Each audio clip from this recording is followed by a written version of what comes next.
Hello बच्चों, आपका कहानी का टाइम शुरू हो गया है और आज की कहानी है नाई और बाघ। नाई तो आप जानते ही हो, जब आपके बाल बड़े हो जाते हैं तो अपने बाल कटवाने आप नाई के पास जाते हो। चलो आज नाई की ही कहानी सुनेंगे कि नाई ने बाघ के साथ क्या किया या बाघ ने नाई के साथ क्या किया। चलो कहानी में देखते हैं। एक था नाई, वह बड़ी समझ वाला आदमी था। एक बार नाई दूसरे गांव जाने के लिए निकला। साथ में हजामत बनाने की पेटी भी थी। अब हजामत बनाने की पेटी बेटा कौन सी होती है? जिसमें कि उसका सारा सामान होता है। रास्ते में एक बहुत बड़ा और घना जंगल पड़ा। नाई अपने रास्ते चला जा रहा था कि इसी बीच उसे एक बाघ आता दिखाई पड़ा। नाई घबरा उठा। सोचा, अब तो बेमौत मरे, यह बाघ मुझे क्यों छोड़ने लगा।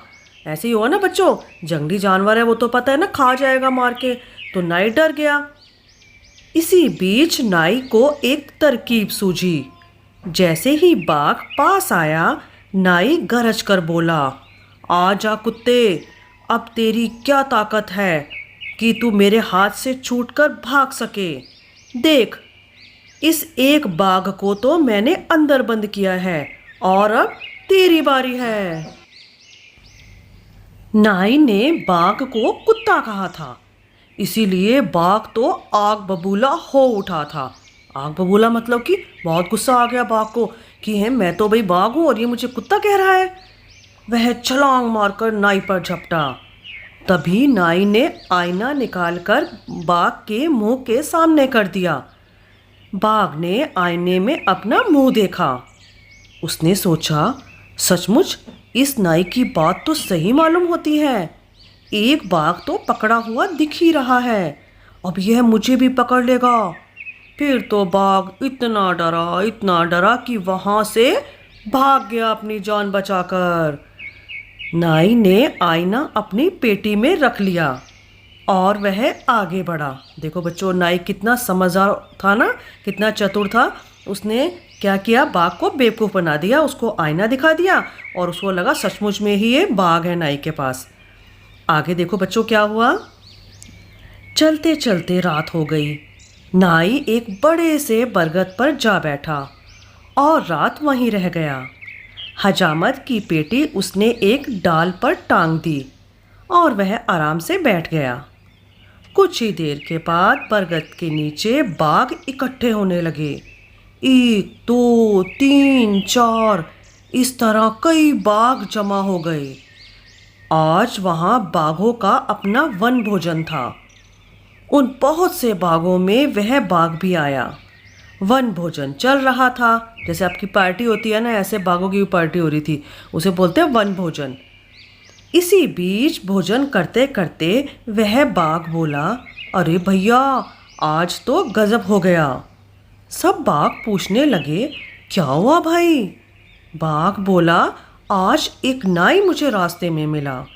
जब मैं उस पर झपटा और उसे खाने दौड़ा तो वह बोला, अरे कुत्ते, एक को तो मैंने बंद किया ही है, अब तेरी बारी है, तू भी आ जा।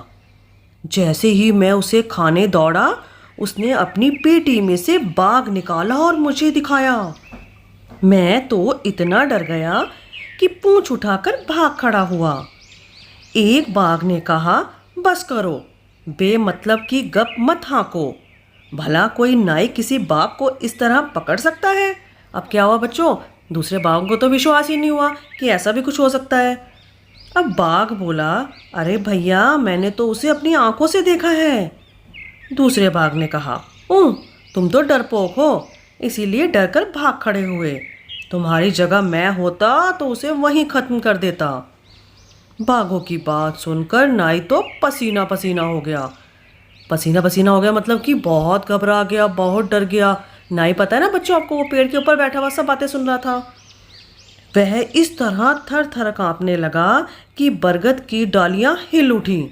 जिस पेड़ पे बैठा था ना, बरगद के पेड़ पर, उसकी डालियां हिलने लग गई क्योंकि वो डर से कांप रहा था। एक डाल पर एक बंदर सो रहा था। डाल के हिलने पर वह नीचे आ गिरा। अब जब पेड़ की डाल हिली तो बेचारा बंदर नीचे गिर गया सोया हुआ। तभी नाई ने होशियारी से काम लेकर कहा, भैया पकड़ लो उस बाघ को, खबरदार छोड़ना मत, यह बाघ बहुत सयाना बन रहा है।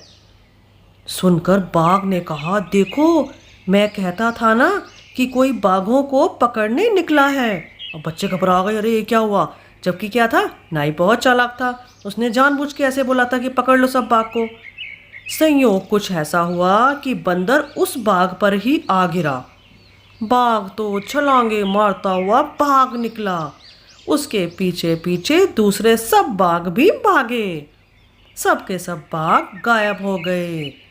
अब क्या हुआ, सवेरा हुआ और नाई आराम के साथ बरगद से नीचे उतरा और खुशी खुशी अपने घर पहुंच गया।